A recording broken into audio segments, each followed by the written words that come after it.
Because you chose a transparent background for your character, you now have the flexibility of adding a video or a still image as your background. This first involves selecting the Media button on the left, then either the Photos or Videos tab. Note the Upload from Device button that allows you to bring in any content that you've created or that you have the rights to use.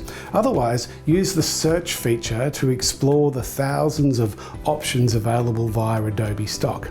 In this case, I'm going to search for a video of a garden, then hover my cursor over the first few options to see what they look like.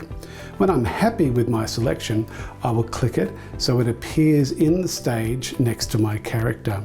If I select the Fill Video option, it will fill the stage but hide my character in a layer below. To adjust the layers, you can activate the Layers option at the top right and drag your layers to your preferred order. Otherwise, do a right click and Send to Back. Now you can reposition and even scale your character so that it fits better into the new background.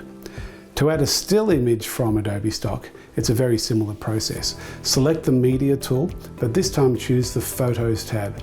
Search for the image you're wanting. In this case, I'm searching for flowers. Then select your preferred image.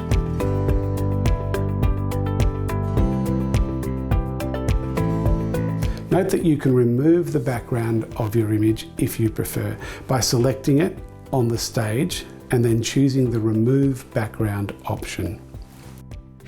Note that the Remove Background option also works for video content.